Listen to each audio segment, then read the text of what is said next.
And I'm ready to fight. For the night, fuck me for the night. Wow, for the night, fuck me for the night. I'm going. Wow. Hello, and welcome to the Only Game in Town podcast. It is the holiday season, so Jordan, a very Merry Christmas to you. Michael, Happy Kwanzaa. How are we doing, boys?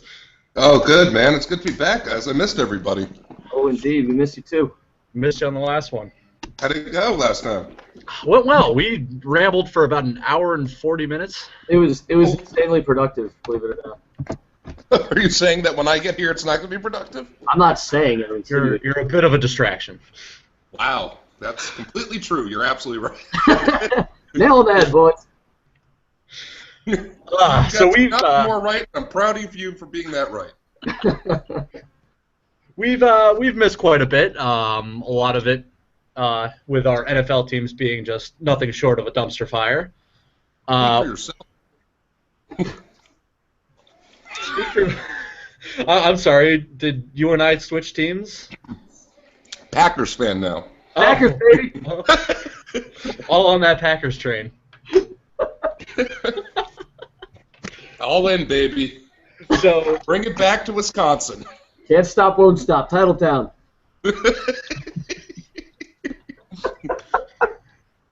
With the Bucks riding high too, I'm doing so well. Yeah, we'll start with the 10-6 Bucks, Mike. Yeah. So well on our way to the playoffs. We're about a game away from switching at least a 6 seed here. A couple tough games ahead. We got to play Jordan's Packers. And we got the Saints. So I think we can win 2 of those, end up 10-6, 11-5. I think is the route we're looking. NFC South is going to be a tough grab. A lot of good teams in there. A lot of guys sitting around 9 wins right now. Tough defenses, real tough defenses, real high-functioning offenses that definitely don't fuck up every other week. Strong running games from each team. It's gonna be a shootout, boys. And I, for one, am excited for the last 3 games of the season. See who really comes out on top of that war. Mike, I got to tell you, the NFC South this year, every team above 500, it's ridiculous. Exceptional. It's well above 500. Yeah, it's absurd to see. It's making divisions like the NFC West too is a complete dumpster fire. The top of the NFC North, which is just it's paltry, and it's Mike, your division's the shining example of what an NFL division should be. Yeah, shining. I mean, yeah, I don't want to take credit for it, but Bucks are the centerpiece. Something real quick, Mike. Yeah. Doug Martin, revelation this year. Yeah. Oh my dude, I didn't think he could go any higher than his rookie season. I thought 1,400 all-purpose yards was a pretty good. That's a good top. I mean, that's something you're looking for every season. But the fact that he's chasing 2,000 yards right now is, that's something. He only needs a 1,600-yard game. No, I think he needs to average like 98 yards a game for the next 3, and he'll be over 2,000, if I'm not mistaken. And the crazy thing is he has 1,000 yards receiving too. Yeah, I mean, if Mike Evans isn't going to catch nearly 200 receptions this year, Doug Martin would be right at the top of the list of our team with the most receptions. And let me tell you something. In the NFC South, we're talking about stellar quarterback play. The tandem in Tampa Bay between Glennon and McCown is, I haven't seen anything like it. Exceptional. A modern day Favre and Rodgers. They're throwing aces. Like, it doesn't matter if one gets injured. The touchdown to interception ratio is strongly in our favor. Everybody's making great throws that you really rarely see a miss throw, and from our receivers, you're not seeing any drop passes. We're playing some great football under Lovie Smith here. Wow. Similar to his Super Bowl year with Chicago. Yeah. If only we were able to get Rex Grossman, the good graces of the God himself. But we're going to have to settle for Josh McCown, and if that guy was kneeling down at the 20, let's say he's kneeling after a touchback, he's just got his legs on 20, he's got 80 yards to go, he can put it through the uprights. I think kneeling on 2 knees, rearing back and throwing, and that's lefty. I'm thinking from laying on his chest, Mike.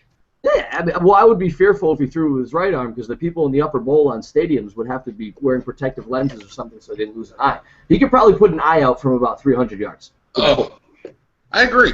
Can I give a little update on the Giants, if you don't mind? Before we get on to that, we have to talk about, obviously, the only thing worth talking about with the Giants. And unless you've been living under a fucking rock. Yes, the amazing catch by Victor Cruz, Odell Beckham Jr. It was quite exceptional. Oh, the only highlight of the Giants season. He caught it with his fingers, and only 3 of them. If he was a Ninja Turtle, he still would have been able to catch that pass. That was just outrageous. All right, Jordan, what's your update? What was that? Do you think he'd be more of a Donatello or a Raphael? I think that's the real question we all have. More of a Raphael. Yeah, he's a swordsman. On a real note, though, the Giants season has been so bad. It has been a letdown after letdown. It's been incredible. I mean, absolutely the upside is Odell Beckham Jr. is a certified superstar already. Yeah, he's the real deal for sure. He is the real deal. They actually had a terrific offensive draft pick. And I look forward to our new head coach and defensive coordinator next year. Do you think Tom's out? Oh. Here's the thing. They keep on saying bring him back for another year. Why? Who's saying that? Who in their right mind is saying that? A ton of here's the thing. New York sports radio wants Coughlin back for another year. But then again, they also want Rex Ryan back for another year. So no, that's just Craig Carton wants Rex Ryan back. No one else wants him back. I don't know. I don't know why you want those guys back realistically. Like, frankly, what Coughlin's done for you, and actually, Jim, I think we actually might have talked on this in the last podcast. But at the end of the year, I was saying at the end of the year, they got to bring him up to the front office and be like, Tom, you got to come out and say you're retiring because we don't want to publicly fire you for how much you've done for this organization. Like, you have to step down, dude. We don't want to do this. Well, that's the only 2 options, but I'm telling you, in New York sports Giants world, they don't find Coughlin to be the problem because he can still keep a locker room, you know? Is that a trademark phrase, the New York sports Giants world? Absolutely. That is a trademark Jordan Amder saying. It's exceptional. Continue. I'm sorry. I think they'd be fine having Coughlin back. I think they'd rather die than have Perry Fuel step on that field again. Oh, yeah, no, he's done. If you still have your locker room, they're fine with you. Jordan, how about this idea? Next year, defensive coordinator, Rex Ryan. Head coach, John Harbaugh. No, that's for the Jets. John Harbaugh's going to the Raiders. See, I don't know, man. See, I weirdly think Mike Pettine's not going to keep his job with Cleveland. Really? Yeah. Don't they already have 8 wins? No. Doesn't matter. I think if Harbaugh's available, since they tried to trade for him earlier in the year, why wouldn't you take a swing on Harbaugh again? Because you're going to be starting off with Harbaugh with Manziel next year. He's a quarterback whisperer, minus Kaepernick's shitty minus the fact, last few weeks. Minus the fact that people realize that Colin Kaepernick can't throw a clean, lofting pass to save his life. And let me tell you the hilarity that ensues every time he has a bad pick. I laugh so hard. I call him Colin Crapper Pick.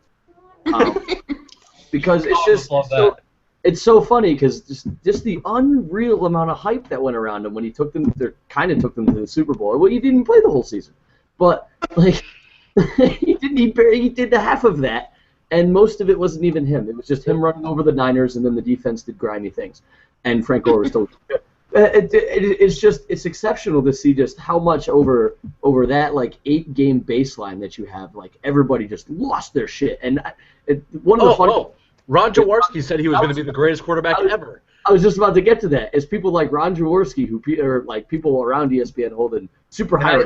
I have a point on all that when you're done, Mike. He has all these little boys chained up in his film dungeon watching film at NFL Film Studio. It's just And it is so funny seeing a guy of that like held up stature, like made up stature, I want to say, like just eat his words publicly. It's so funny. I'm telling you, watching Kaepernick see one of his wide receivers deep, and he's got. Here's the thing: when you watch Aaron Rodgers have a step, like one of his wide receivers have a step on a cornerback, it's a touchdown. Oh, If Jordy Nelson gets a half a step on a cornerback, yeah. it's Oh, he's six. gone. Colin Kaepernick, he sees him. You got to give it to him. He sees him, and then he throws this, like, lofting. It either sails over them by like 20 feet, or it's A short jump underthrown ball. so greatly. Or it's a jump ball that's just so easy for the cornerback to just. It's like a failed attempt of a warning track cutoff pass every time he tries to go deep. Absolutely. If he's not throwing it 90 miles per hour right into the gut of a wide receiver, it takes away half of their plays. Yeah. So the point I was going to make before and about Jaworski, but mostly ESPN in general, is so recently Jordan has shown me to the. Oh, he's gone. Jordan. Oh. What did recently Jordan show him? I don't know. He mentioned you. He mentioned you by name. Wow. By the way, that Cam Newton shit is crazy. Oh, dude, that's wild. I can't wait to touch upon that. 'Cause here's the thing. They still have a really good chance to win that conference. That's the funniest part. I mean, it's not funny. At what, 4-8? Wait. Oh, Jim's back. Jim, What what did- were you saying about what Jordan told you? Oh, okay. So Jordan brought me over to the promised land of WFAN. Oh. By the way, Cut out Carton was. again. What was that? Jim, I can't hear you. What were you even a saying, little Jordan? bit. Oh, I was saying Carton was at the Seinfeld show I was at.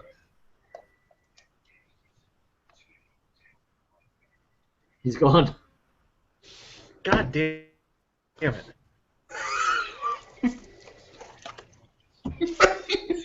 Can you see me? No? Can you hear me? Maybe? It's just like old times. Oh, is he there? He seems to be rattling the cage a little bit. I can't really see what he's doing exactly.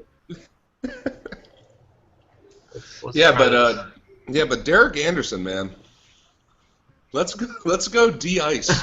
No, let's not, because his only start of the season was week 1 against us, and he fucking beat us. Mike, next year, here's the weird thing next year. If you get a good quarterback next year, I might give you your 10 wins with that wide receiving core. Let's go, Jameis. It's so good. Fucking Mike Evans is a revelation. Yeah, he's pretty nuts. It's that, and we need basically 5 new offensive linemen. I'll take 6 just because one's going to get injured. We're going to need a guy that can rotate in. But, oh man, is it bad? I think the Giants are worse, man. It's a toss-up. It's pretty poor. It's pretty poor. I really don't know who the Giants are even going to take next year. The Giants need so many things. Well, mainly offensive linemen, pass rush, linebacker. Quarterback. Every position is open in the offseason. So what I was saying before, can you hear me better now? Yeah.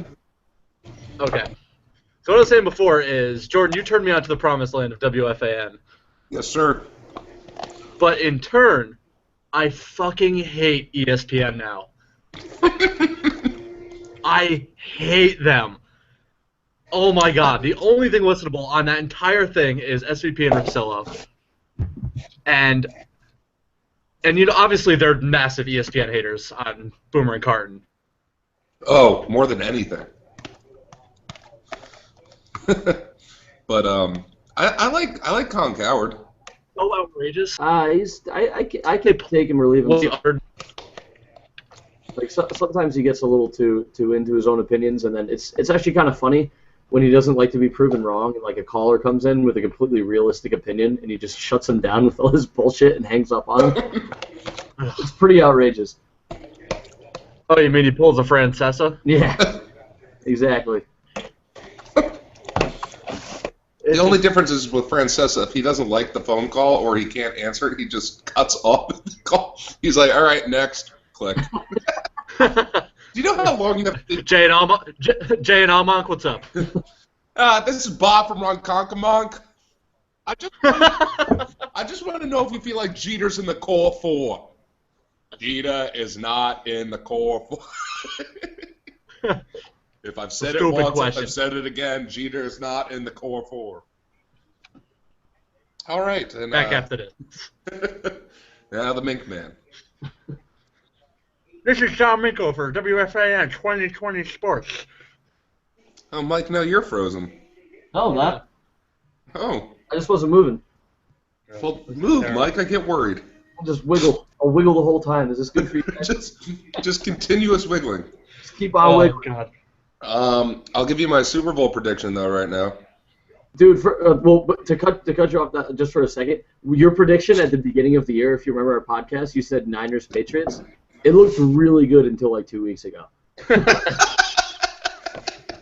It really did. Actually, I think I texted Jim about it. I was like, dude, remember when Jordan predicted that? Because it looks incredible. Because that was like right when the Niners players were like coming back, and like they had like floated above 500. Like, dude, they can make a run right now.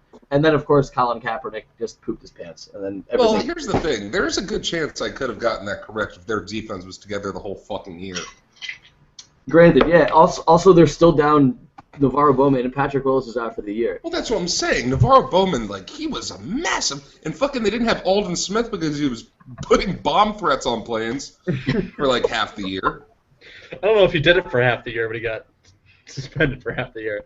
He might I have assumed that Alden Smith sat on his couch, didn't lift a weight, just waited there until the suspension was up. Alden, you gotta eat football. Football. It's kind of like watching film, like the TV's not even on. Oh, you want me to turn the TV on? Nah. Alrighty, so let's move on to the college football playoff. All right. Ugh. Jordan, stop it. Jordan, what do you think of the college football playoff? Well, here's the thing. I feel bad for Baylor and TCU because... I do not. Really? Because I do. Nope, I don't. Really? Nope. Try to explain to me why you don't feel bad. Because if the Big 12 had any intelligence whatsoever, they'd have a fucking championship game. If either one of those teams had one win in a championship game, it would have booted Ohio State out. So I blame the Big 12. I should feel bad for Baylor and TCU, but because they're in that stupid fucking conference. Can I talk about what I said a second ago? I feel bad for them because Florida State had to lose for everything to be fair. Florida State snuck by. Florida State. Hey, hello to the bad guys. They snuck by, and it must drive Baylor and fucking TCU bananas. Oh yeah. Oh yeah. It drives the entire country bananas. I know, it's so much fun liking the bad guys. It's awesome. Everybody. But they're not really the bad guys because. Oh, they absolutely are. Well, everyone hates James just because he's a rapist, but. Hey, not convicted. Alleged. OJ wasn't convicted either, Mr. McCarthy. Yes, he was in civil court. Oh, don't start with Jordan. You're a cunt. Anywho. Oh man, yeah, but I love. But here's the thing. But at the same time, I sort of love that Florida State won because TCU and Baylor, both campuses, must have been like, fucking Jameses. Like, because Ohio State not only won, they fucking blew the fuck off the building in Wisconsin. Oh yeah, they murdered them. It's crazy. But Florida State was won by 2 points. We were playing the number 11 team in the country. By 2 points. You know what? But tough matchup. Anytime you play a team that runs the option and is that good on defense, it's a tough matchup. Oh, dude, well, doesn't mean I have to like that they're in there. I'd prefer if you didn't. I want everybody to hate that they're in there. And then we're going to be down 14 to Oregon in the fourth quarter, and we're going to squeak by that one again, and everybody's going to be real pissed off. It'll be great. Well, It's going to be awesome. man. It's as much as I don't like college football, it'll definitely be interesting. Yeah, Playoffs are more exciting, man. Everyone loves March Madness. You could stick the average person who doesn't like basketball watching a March Madness game, even like the first round games, even the 1 versus 16s is at least exciting, immediately because it means so much, Yeah, there's like a minimum of like 4 buzzer beaters on the first day. Exactly, because if a number 16 team plays a number 1 team close, which doesn't happen often, it sets the precedent for the rest of the tournament. It's like, well, if blah blah blah state, east, west, south, north, almost beat Kentucky, then we can probably beat Kentucky. Bryan University. Yeah, well, it always sets the precedent for like more parity. If one of the 16-1 games is a struggle, it's like, all right, this field's probably pretty stacked if this is the 16 team. But I absolutely do think they're going to extend that college football playoff to more teams. They have to, because I think it should be such.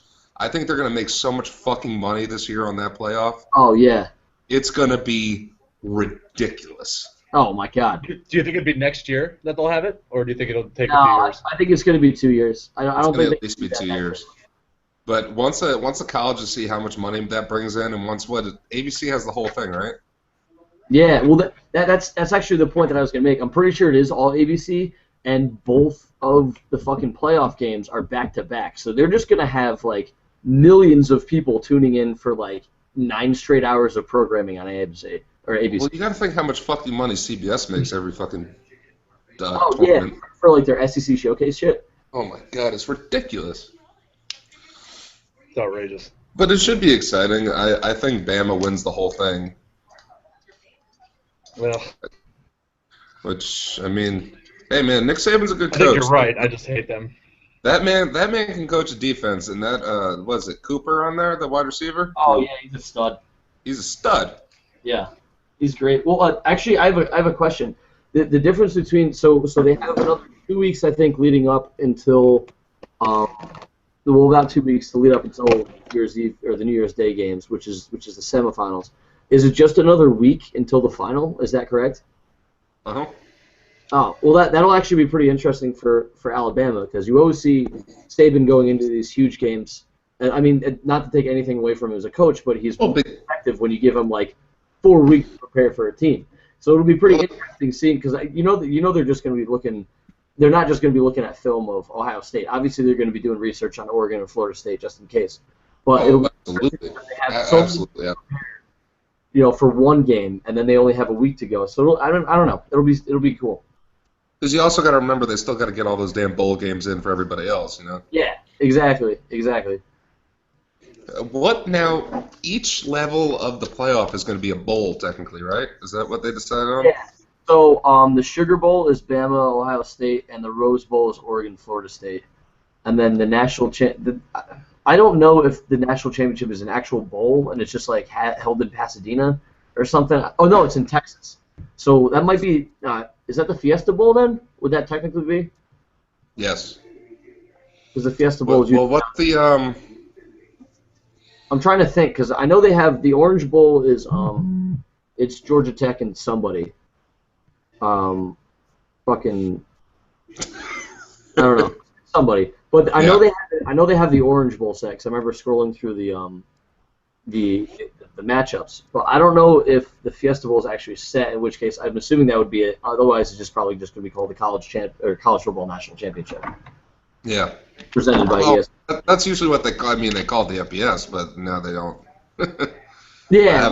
But at the same time, like even when they did the FBS, it was just like you had all these other ones, and it was like the National Championship Rose Bowl type thing. Yeah. Well. I love those ridiculous bowls. The Publix Banana Bowl. Oh my God, there's so many fucking funny ones. They're all great. The PapaJohns.com Bowl is always a classic. That is a classic. Because the trophies are always hilarious. Oh yeah. Oh man. I haven't seen the Chick-fil-A Bowl, but I gotta imagine it's just like a chicken sandwich on biscuits. like with someone really hating gay people. the game cannot be held on Sunday. Yeah, I gotta tell you though, it is. Granted, I'll never know the feeling of it, but I feel bad for UAB. I really do. Man. Oh, that's so rough. Because you know how many kids probably came there on scholarships and now they're fucking scrambling to go to other schools to at least get the opportunity to play? Yeah, well, I think another part of the shit thing of that is UAB is University of Alabama at Birmingham, and then like their recruiting base can't be too many kids from very upscale places.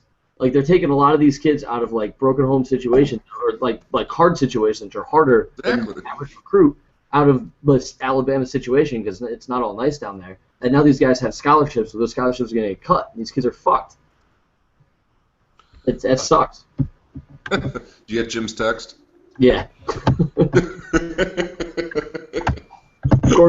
Corned beef and pastrami's back. Yeah, but did you see that the 27-year-old they had? No. The Army veteran. No, He's I like didn't. a tight end on the team. He's 27. He like stood up and yelled at the president of the university and everything when they announced to the team that they were canceling the program. It's so rough. It's rough, man. Like I couldn't imagine that because I mean, does that mean they lose some of their scholarship? Like if you're there on scholarship, does that mean you lose your scholarship? I mean, that's. I hope it's not, but that's actually. I mean, that's what I'm assuming. If the reason they cut the football program was because of financial losses for the university, I can't imagine they'd still be putting money towards the program for those kids, which is a fucking miserable thing to do to people. But don't D1 like don't they share the revenue? Doesn't the conference share the revenue? Isn't that the way it works? I think for big, I don't know about.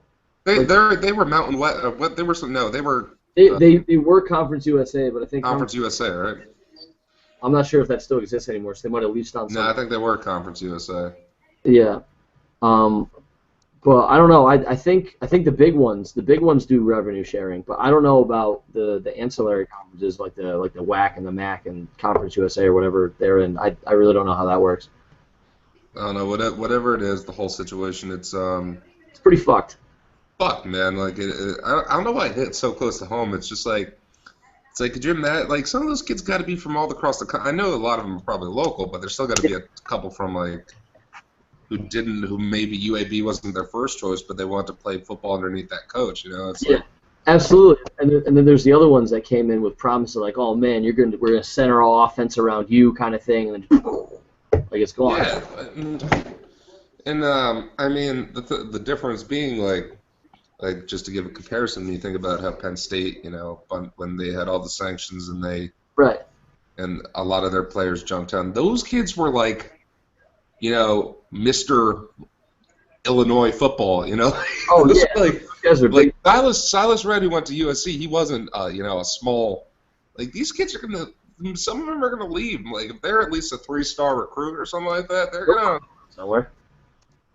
I mean, they'll find somewhere, but they're going to have to compete with everyone else on the team, you know? Yeah, they'll no longer be towards the top of the depth chart. They're going to have to earn that shit.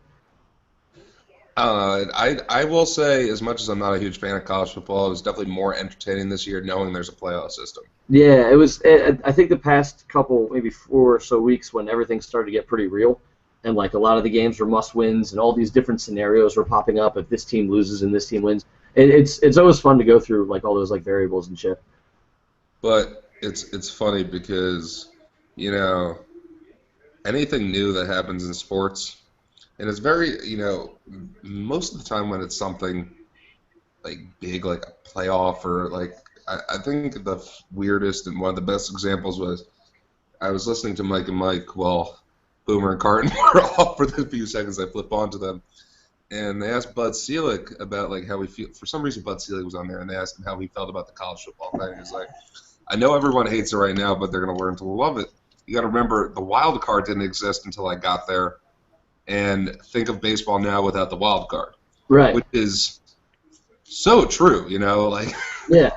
It's like everyone thought I was nuts when I wanted to do the wild card. Now try to think of your team, like, not making a wild card spot doesn't exist. I think it's good for college football.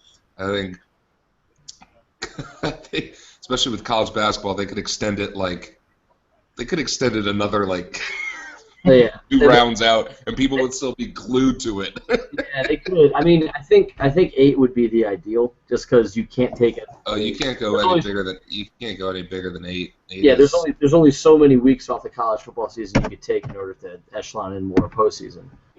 Yeah, I mean, it's definitely gonna be exciting. I'm definitely gonna watch. I mean, Yeah. I just hope it's not a lot of blowouts. Fuck, man. If I was a fan of Big Ten sports, which I'm not, and I saw 52-59 nothing win, Yeah. I'd be fucking furious. Oh yeah. like you tune in, you get everything ready. It's like, oh man, here we go, Big Ten championship. Like 12 minutes, in, you're like, fuck, what am I gonna do for the rest of the day? And I'm not talking about Ohio State fans who probably lap that shit up because they're the worst fans ever, but I'm talking about someone who actually cares about Big Ten sport, like a Nebraska. Yeah. It's like, I'll turn and watch this. Oh, 59 nothing. That's really exciting. Yeah. Or like somebody like Minnesota, like, oh man, we played both these teams real tough. Let's see what happens between the two of them. Oh shit. It's like I was trying to I don't know why that's the first thing I was thinking, but I think of your Super Bowl that you won against the Raiders. Against the Raiders. Yeah. Like that was not close.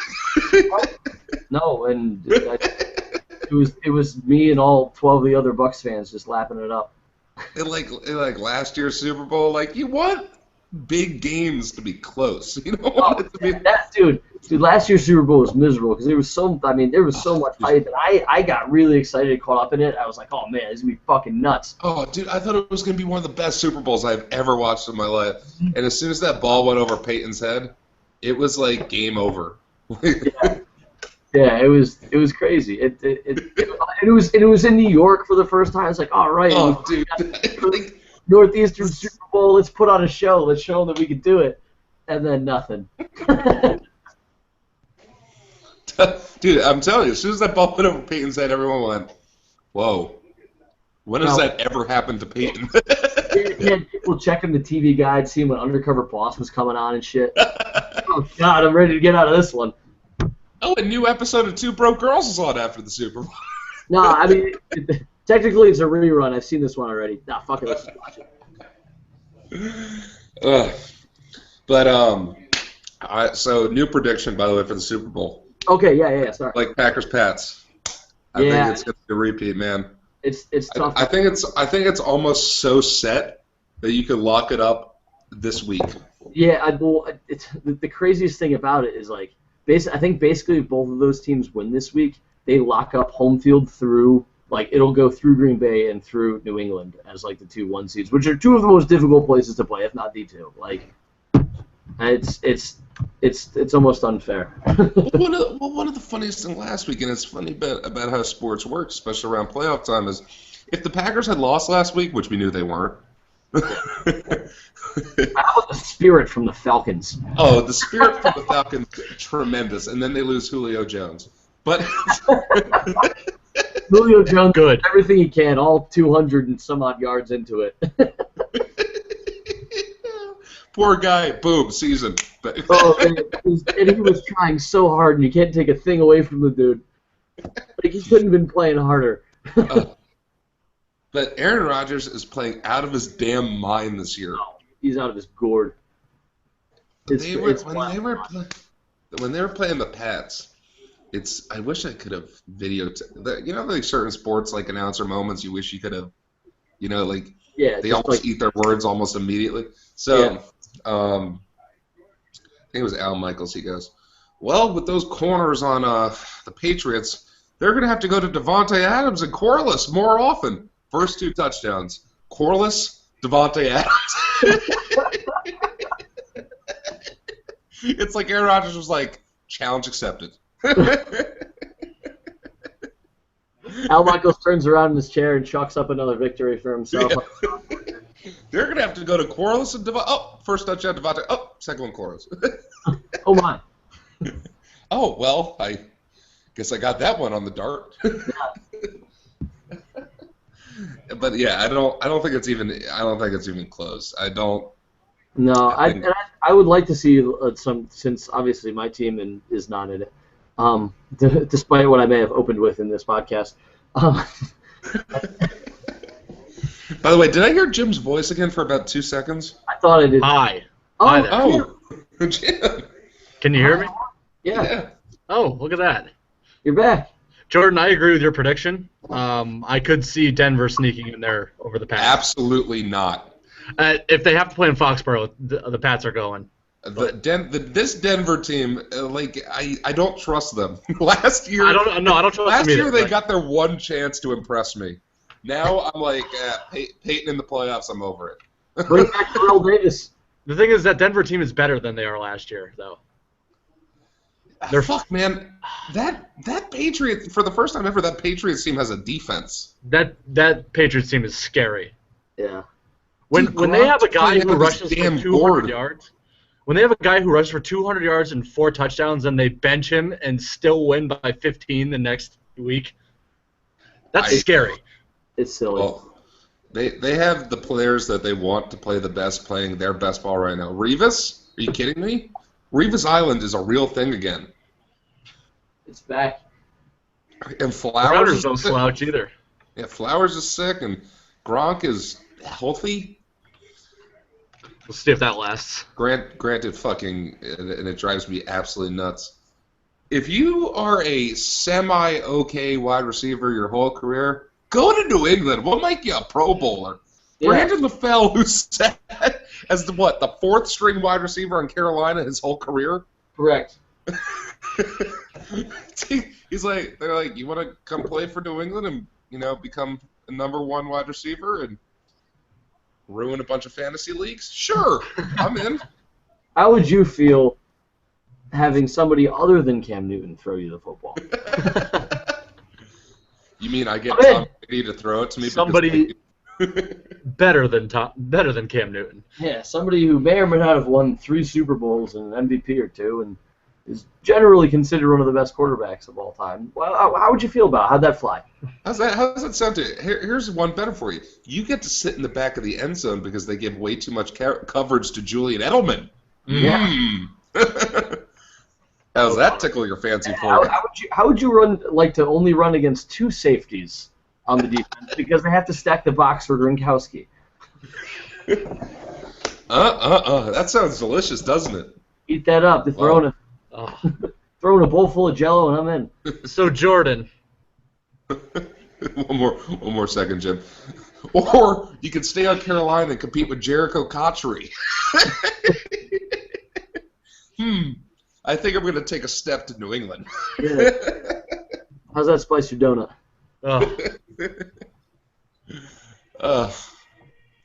Yes, Jim. Jordan, I need to apologize to you. Oh, wow. You were right. About what? It burns me inside to ever admit you're right on anything ever. But you were right. About what? The Knicks. Derek Derek Fisher looks like he's never seen the game of basketball before. Never mind having played it for 30 years. Phil Jackson is making up health issues so he doesn't have to go to this fucking awful team.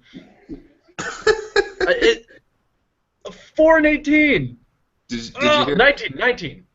About to be 4-20. I was about to say they're losing right now to the Spurs, which is appropriate. But Yeah, I think the favorite thing that I heard was that Tim Hardaway and Carmelo hate each other because both feel they don't play enough defense. Both feel they don't play enough defense. feels that the other Both doesn't play feel they enough. don't play enough defense. In a van with no seats in the back. I'm sitting there at lunch today reading that article on ESPN. I'm going, so the player who I thought would be the best player on the Knicks this season after outstanding rookie year has taken drastic steps back, which is basically the Knicks mantra. Look at him on Shumpert. Great rookie year.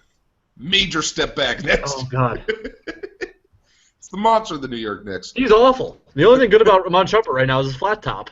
Oh, he plays good D still. But the fact that Tim Hardaway is fighting with Carmelo, it's like, dude, you're most likely going to be traded next year for something. You just pissed off the only person you know they're keeping. Melo's going nowhere. You're easily going to be packaged with Amon Shumpert for something. Which I'm not happy about, because fuck Carmelo Anthony. He's a selfish dick who's already given up on the triangle off Derek Fisher. No, he hasn't given up on it. It's everyone else who has. hates the thing because no one else gets the opportunity to shoot. Did you hear Shaq on Boomer and Carton, Jim? Jim? What was that? Okay. Did you hear Shaq Sorry, you on broke Boomer up. and Carton? Yeah. Shaq said the reason the triangle worked is because he was the main person of it. They gave the ball to Shaq, and if it didn't work out, they gave it to Kobe to shoot whatever he wanted. That's how Kobe's career got started. If Shaq was double-teamed, it got put to Kobe, and Kobe did whatever he wanted. That's a direct quote from Shaq. Oh, yeah. Do you know who the Knicks have to be able to do that right now? Samuel J.R. Allenbert. Smith. Samuel Dalbert's their tallest player to run the triangle around. He's older Is than the AC Dirk, not and doing I it still for you? don't think he can speak English. What? Is Quincy AC not doing it for you? They have Quincy AC a lot of the time starting at small forward, usually a spot reserved for post-up players who can also hit the outside jump shot. The other day, he hit his first three-pointer in a year. He's hit 4 in his career.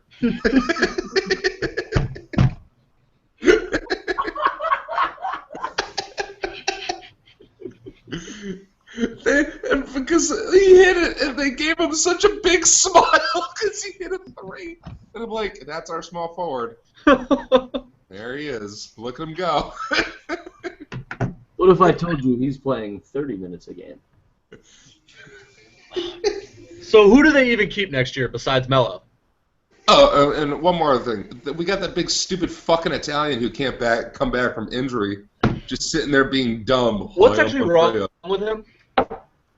Fucking dumb motherfucker. Well, we're going to dump Stoudemire and Amari and Andrea Bargnani's contracts like a bad habit. Oh, yeah.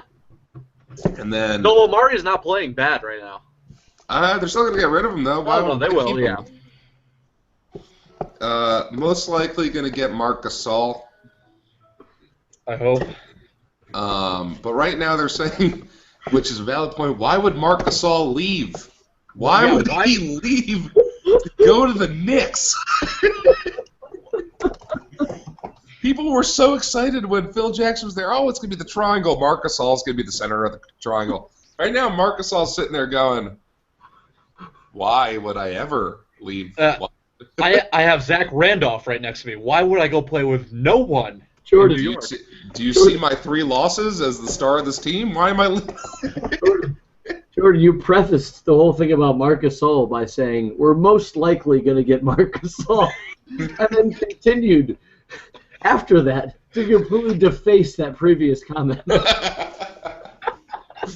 That's basically a Knicks fan as a whole. Oh, my God. So we're probably going to get this guy. Let me tell you what's wrong with this guy. We're going to get Kevin Durant, but why would Kevin Durant ever come here? Oh, but here's the thing. If you, I mean, there's always that aura around going and playing in New York, you know? Yeah, I don't know. That aura has taken some serious fucking shots over the last. That aura has taken some shots in the heart. You know who I wish the Knicks would get, because the man just knows how to play in Madison Square Garden? Who? Kemba. Kevin just signed like a 6-year deal with the Blackhawks. I know. They're never going to get him, but... Kemba's block on Jose Calderon was the Knicks season as a whole. No, him with the driving layup to win the game, while Knicks defenders watch. He's done that his whole life. Jose Calderon thinks he has an open 3. Kemba Walker slapping the shit out of it. Just 6 rows back. Just 6 rows back, he's like... Is this guy really shooting right now? I'm like, right behind. Oh, so bad. So bad. And you know what? If there's anyone I want to do that to the Knicks, it's Kemba, but still. Yeah, I feel bad that the Charlotte's doing so bad, man. I had high hopes for them this year. I mean, we're only they, They want Lance Stevenson to be a star, and he's. I think Lance Stevenson wants Lance Stevenson to be a star, and they want him to be a very serviceable guard. I think he's good enough to be a star, though. But here's the thing: he didn't. The reason he was so good on the Pacers is because they had Hibbert and George Hill. Like they had other. Like he could be doing what he needed to do. He's, if Al Jackson ain't shooting. Yeah, no, I totally agree with you. I think part of it, I think he definitely has the headspace of a star, but I think he lets it get to him too much because like he's got a serious amount of irrational confidence, which is great, and what you want in a guy that can put the ball in the basket, but at the same time, like he's at this point of his career still wildly inconsistent as to how frequently he can get the ball in the basket. He can make some things look crazy, but right now he's not like consistently putting up these like 17, 18 point games like he should. Yeah, he still plays great D though. Oh yeah. I respect great D. That's probably why I like Jimmy Butler so much. That man. Buckets. Jimmy defender. Dude, Jimmy Butler is such a fucking good defender. Him and Tony Allen. Has there ever been anyone more than Tony Allen who enjoys playing defense? No. I think Dwight Howard gets a real joy out of seeing people try to post him up. Still, at this point of his career, granted he's not as good of a defender he used to be before like the back problems and everything, but that man still takes any challenge of a person trying to challenge him in the post. It's brutal. But Tony Allen, man, and Jimmy Butler, like you see the person who they're covering, they're like, "Fuck, get away from me!"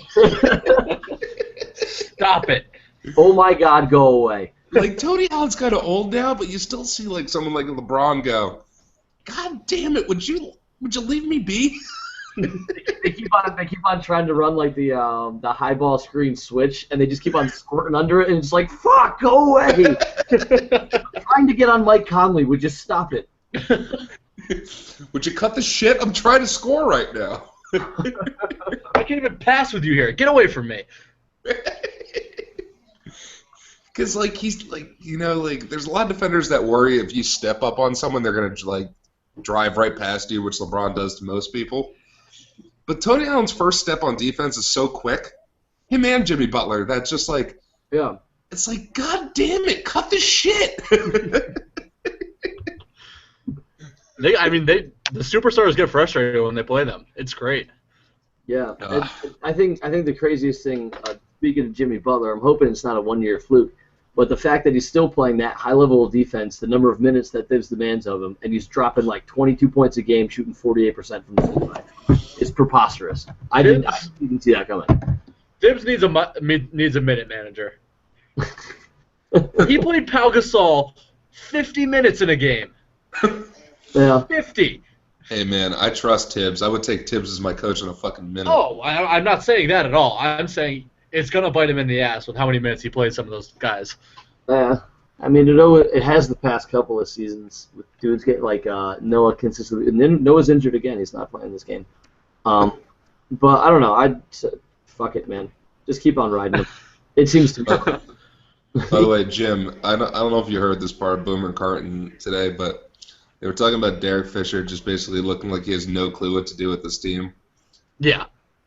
Which, by the way, understandable. Jason Kidd's a piece of shit. You knew he could easily come in and be the coach because he's an asshole. I mean, it's... Oh, yeah. He played like an asshole his whole career. You know? Derek Fisher was always the nice guy, players, union, president, He had to be the nice guy to offset Kobe being such a piece of shit. Like, if you're going to be a good coach and you got to have Paul Pierce and Kevin Garnett respect you like he did last year, you knew Jason Kidd was going to be fine as a coach. Derek Fisher looks like Melo's like, dude, stop. Like, like you're not helping me. But Carton goes say it's like, what are you going to do? Get rid of Derek Fisher and get Kurt Rambis to be? I did hear that. What do you want, Kurt Rambis as your coach? What do you want, Kurt Rambis running into? Boomer and me like, no. Yeah. So the thing I discovered recently, and they haven't been doing because it's baseball season yet, the impressions of Susan Waldman make me piss myself. Of all the dramatic things, John. Mike, do you know who Susan Waldman is? No, I don't. She's the radio, one of the two radio hosts for the Yankees, for all the Yankees games. Okay. And she just has this. It's a Boston accent, right, Jordan? No, it's New York. It's, No, I think she's from Boston. She. But either way, it's a horrifying accent. She's either a Long Island Jew or straight from Southie. One of the two. I can't tell because it's just such an awful voice. And they just make fun of her so badly. It's hysterical. Did you see that, John? Of all the dramatic things, John. Oh my goodness gracious. Can we quickly talk about how good the Warriors are? Just Oh real my quick. God, I've wanted to talk about this the whole time. Holy hell. They're so good. They are so fucking good. They are spectacular. And dude, the craziest thing, if they've done this so far, mostly without David Lee. It's been Draymond Green going bananas while David Lee gets healthy, and they've only lost 2 games. Well, in that aspect, it's probably more impressive how well Houston's doing without Dwight Howard. They're 16-4. Yeah. Well, James Harden's playing out of his damn mind. Oh yeah. Also, I believe that's the game tonight. The showcase game at 10:30 It is. Rockets at Warriors, which is just any game in Oakland is just must-watch television. Yeah, it's not here. I'm kind of pissed. I would have loved to have gone to that. I'm in Houston right now, by the way. Oh. Well, it's funny because they showed the stats for Golden State, and they're leading the league in fast break points at 19.2 points a game. And when you think about that stat, you realize that, you know what technically counts as fast break points? Every single damn pull-up three that Steph Curry takes when he could take it in for a nice 2-point layup, and he's like, fuck it. Nope. Throwing it up. Raining threes, don't care. It's stupid how good the West is. Oh, it's Unbelievable. It's silly. It's silly is what it is. The Warriors, the Rockets, they're back to full strength. And oh wait, the Spurs. the Clippers, The Suns. the Mavericks. Dude, the Suns. I love the Suns. Gerald Green, baby. Love The him. Suns. Great. And you know what's the poor Pelicans are going to get left out of the playoffs. Anthony Davis is going to be able to play in the playoffs. Anthony He's Davis. having an MVP season. Oh yeah. He's ridiculous. They were showing. I was watching NBA Countdown today before the 8 o'clock game went on, which I think was Pelicans Mavericks. Yeah. They were showing just like his stats and where it all ranked. Did you know his player efficiency rating is over a 32 right now? No. That's ridiculous. He's ranked first. Go figure. It's over a 32. Holy Was shit. LeBron over that 2 years ago? I honestly don't know. I think he was close to that. That's outrageous. It's stupid. he's like first in blocks, like third in steals, like third in points, sixth in rebounds. And he's just such an ugly human being. Oh, one of the things I didn't realize, they showed like highlights of him. Did you know he can step back and pull up from 20 feet and make it on a consistent basis? He was a I've shooting been watching guard him in do it high all night. school. I know. He was a shooting guard in high school. Yeah, he was 6'3" his sophomore year. He grew to that ridiculous. Gang. 6'11", I think he is.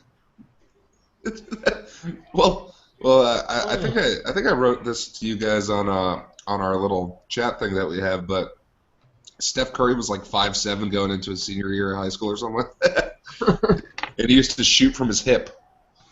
What? Like Kevin Kevin Martin. Martin shot? Yeah, until his dad, who's one of the greatest 3-point shooters ever, was like, "Stop." Unused stuff.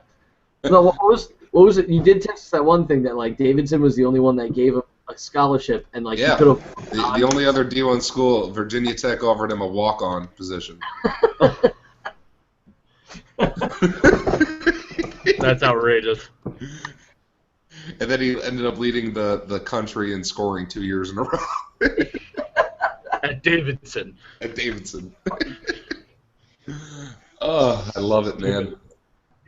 By the way, I'm getting real disappointed by my favorite West team. Which Those is... Timberwolves are letting me down, man. Did you think they were going to be good? I had high hopes. I thought Wiggins was going to be a superstar this year, starting this year. Jordan, I think the final dagger for your Timberwolves hopes were the fact that they let up the first win to the 76ers. Well, actually, Jordan, they're about to beat the Blazers. Oh, I hope so. Wiggins with a cool 23-9-4. Their team is so young. Yeah. I think their oldest player is Corey Brewer. Oh, you mean one of the best players I've ever played with, Corey Brewer, according to Joakim Noah? Oh yeah, fucking Corey Brewer. Yeah, it's been a. I mean, here's the thing: the two best teams in the East are, in my opinion, the Raptors and the Cavs. Bulls are right there. I mean, Mike, I know you're a huge fan, and I like the Bulls team. They're an exciting, likable team. Yeah, we have some growth to do though. You got some growth, but I like that Raptors team is kind of exciting too. Oh yeah. We actually beat Toronto in T-Dot earlier in the year. Love me some T-Dot. Oh yeah, for sure. But no, I like that Raptors team a lot too. They're fucking exciting as hell. And Cleveland found it. Everyone knew it was going to take a minute. It was coming, and I was actually just talking about this good earlier today. I was like, did you know that they've won 8 straight? Like they're here. This is it. Damn it. Like anyone that was like, well, they're not gonna, what happened to LeBron? Oh Stop. my god!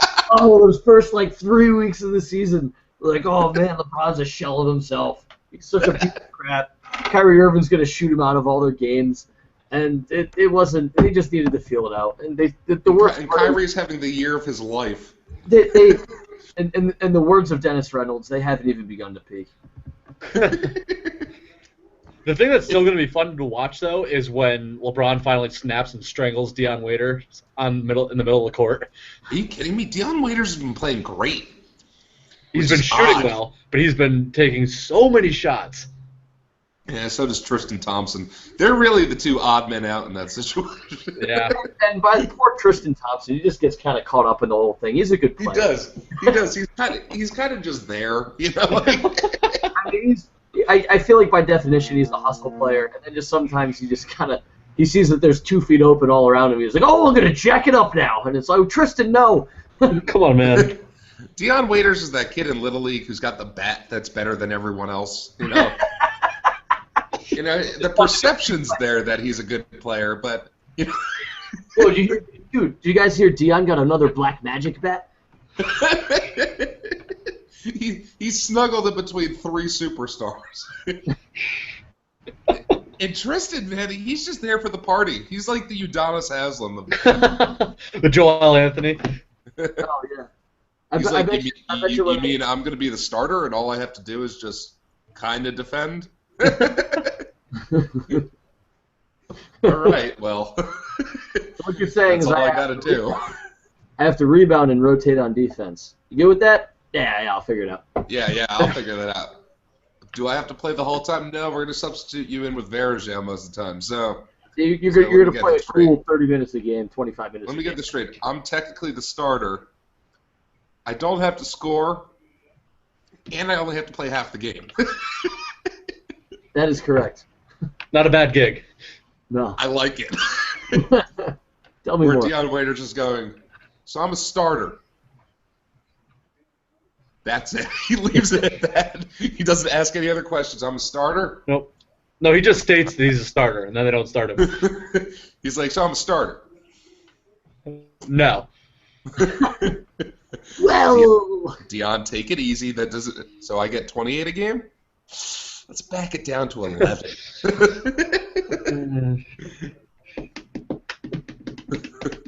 Well, I'm the star. No, not the star. far from it, actually. You know who's been surprisingly good this year? The Kings. Oh, Yeah. Boogie? I hope Boogie comes back clean. Boogie and Rudy have been melding pretty well. Yeah, keep there's winning. one- Even though I find Bill Simmons now to be just like Insufferable.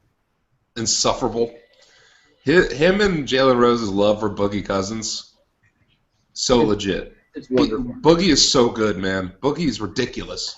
He really is. I got so many death stares at the Nuggets Kings game because I kept yelling Boogie with a Nuggets jersey on. Oh man, My nice. sweet ass Nick Van Exel jersey. That's a nice touch. I hate that you have that jersey. I know you're jealous. It's a sweet jersey. I can't knock that even for a second. Absolutely not. I want the Kings to keep on winning because I believe we still own for this year.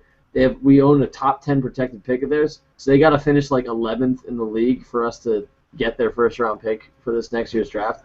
So keep on Oh, rolling. they'll do that. Do you guys? Keep getting them There's checked. two guaranteed. There's two guaranteed below them Yeah. in the Knicks and the Sixers. Yeah, and then there's probably about 5 other teams in the East that'll finish lower than them because the East is Yep. stuck. So you only got to just get want 3 it to be teams out known- west. Yeah, exactly. I just want it to be known that Gilbert Arenas is still being paid. Oh my God, best thing ever. Best thing ever. And he's not even shy about it. Now who's supposed to get paid? Whose payments are supposed to stop first? Arenas or Bobby Bonilla on the Mets? No, Bobby's got like a 20-year contract. It's the most outrageous thing ever. He gets like $2 million a year from the Mets. He hasn't played in Oh, like a decade. absolutely. That's great, man. I love that. I think Jason Bay is still being paid by the Mets. I love contracts like that. Oh, it's great. Happy Bobby Bonilla Day. Dude, I love it. I love contracts like that. I think that's incredible. Yeah, Fuck, man. When you think about how long that like Samuel Dallenberg's been playing and still somehow gets a starting job, he's got to be. I still don't think he can speak a word of English. Yet still walks his ass out on the court. Speaking of similar to that, what do you think the Royal Couple and Dikembe Mutombo were talking about? I think he was just making a bunch of click noises at them. Do you think they were just kind of scared and laughing and smiling politely? No, I bet you had plenty to talk about. He's actually a pretty smart dude. Oh, he's No, I know incredibly that, smart. I think if they hadn't met him yet, I think the initial like 15 seconds of shaking his hand and him saying "Nice to meet you, I'm Dikembe Mutombo" and the Dikembe Mutombo voice was just gold. Like I would have loved to see their facial reactions when they heard him speak for the first time. If that was in fact it, I think that would be fucking hysterical. I Just bet like, you. whoa! I bet you they had more to talk about than the royal couple did with Beyonce and Jay-Z. Because you're not gonna get a pretentious person with Dikembe Mutombo. You know, like No. he looked like he was actually explaining the game, and Prince William looked like he was talking to him the whole time. You know, I was like, Did you ever see the NBA mean tweets with Dikembe Mutombo read one about him? no, I think I did, but I forget what you said. I The did. main I just tweet don't was- remember. The mean tweet was, if the voice actor who plays Cookie Monster ever dies, I can sleep at night knowing that we have Dikembe Mutombo in reserves. That's funny. Ugh, fuck, man. The NBA, the East is brutal. East is it's unwatchable. Yeah. There's 3 good teams. I think the Wizards could be a 4th good team. The Wizards. Yeah, I'll say the Wizard 4. I'd say you got the Cavs, you got Toronto, you got Miami still. Miami's good. I'll say it. Yeah, Bulls Bulls and Wizards. So 5. and Washington. Yeah, Washington. Yeah, 5. Washington's a nice team. John Wall's been playing out of his fucking gourd recently. Oh, unbelievable. And when Bradley Beal comes back well and healthy, Bradley Beal is back, I believe, right now. yeah, but he's not like 100% healthy yet. I don't think. He's not Bradley Beal yet, but he's back. But with the West, you can name like 12 teams that are good. Yeah. They were saying, I was reading an article by Zach Lowe on Grantland where he was talking about that they should do a trade of teams and conferences.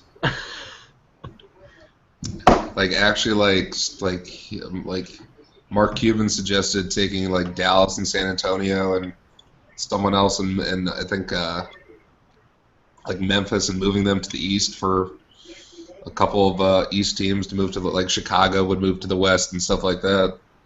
Yeah. Oh, I think I read that too. It's not a bad idea. No, I mean it's pretty. I mean, I will It would never. just never happen. Instantly. Oh, it'll never happen, but it should. Yeah. I'm sorry, guys. I'm watching this Knicks Spurs game. It's the most embarrassing knowing that this is a professional sports franchise in New York. New York sports is so embarrassing right now. It's so bad. I mean, There are two good teams, and they're hockey teams. Both of them. Both of them. By the way, did you know? I think it's Tavares is dating Cindy Esiason. Yeah, the Islanders player. Yeah. Did not know that. Hey, Sidney Esiason can get it twice on a Tuesday. Oh, absolute smoke. That's when the club is going up too. On a Tuesday. Oh, well then. And Now you know. The more you know with Jordan Amder. Okay, boys, you want to do Rough go. who had the what is it even? I haven't done this in so long. I don't remember the. It's a rough go. It's the rough go. Come on, man. Guys, it's been a minute. It's been more than a minute. It's been a small minute. We're getting back in the groove. We're touching tips. We're making jokes. We're touching what? I agree with Jordan on that one. We're No, dipping he's our right. butts in Swiss cheese. Yeah, maybe we're dipping our balls in some fondue. We'll see what happens. And I think it's time to end. Is that it? We're not even gonna do. Whatever do, Ruffles go. No, we're gonna do one. Mike, go. It's got to be Michigan basketball. What Oh man. a fucking train wreck. And it couldn't be any funnier. Like the New Jersey Institute of Technology. Come on, come the fuck on. Oh my god. And then Eastern Michigan. Yeah, I mean, but at least, not necessarily at least, but like Eastern Michigan, people know that exists.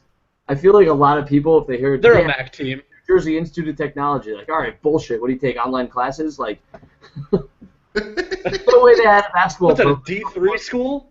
Yeah, like who knows? They're just playing for shits and giggles with fucking old potato bags with the heads cut out so you can put a head through it. Like, The guys on Barstool will rip and The press. assistant.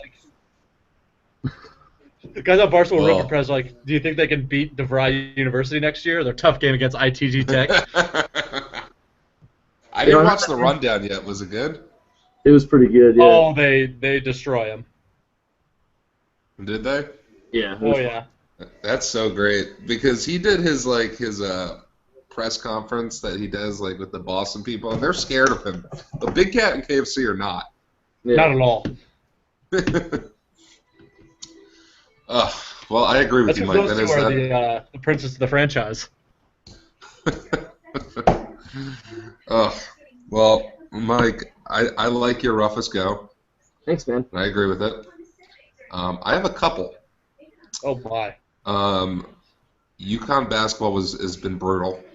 Oh, dude, it was the same corner both times. Yale was a ridiculous loss. I'm sorry. At no That should point never happen.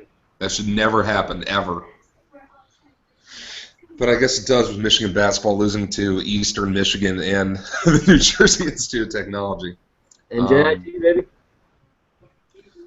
Cam Newton, I feel bad that he got in a car accident. Right in the middle of the crowd. My big one is it just started today. Was Wisconsin football, man. Oh, man. 59-0 loss. You lose your best player to the draft, and you lose your coach. All in 1 week. Boom. Gone.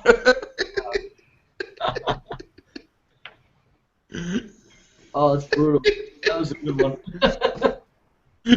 Mine you is, lost 59-0. You know what you get as a prize? You lose your best player and your coach. All right. Good luck next year. Okay, toodaloo. On the castle. Mine follows a similar to that last one, Jordan. Mine's Nebraska football. Who fires their coach who somehow still manages to get them 9 or 10 wins every single year to bring in a guy who has been the embodiment of mediocrity to coach their football team. They don't seem to realize that they're not the Nebraska of the 80s. Everyone's now realized, wait, Nebraska's in the middle of fucking nowhere and no one ever wants to go there. Take it easy, Jim. It's a goddamn miracle Pelini ever got them that many wins. And I think they just threw that away. Nebraska's still a respected program. Because he kept them that way. Have you ever been to Nebraska? Why would I ever be to Nebraska, Jim? Exactly. That's the answer everyone gives. So why would anyone go to school there? Jim, in all of our years of friendship, when have I been scampering off to Nebraska? How am I supposed to know? Boys, we get in Nebraska. Can't hang out tonight. Hey guys, I'm I'm going to be in. weekending in Lincoln. Hey guys, I'm gonna be in Lincoln. Taking a quick trip out to Omaha after that.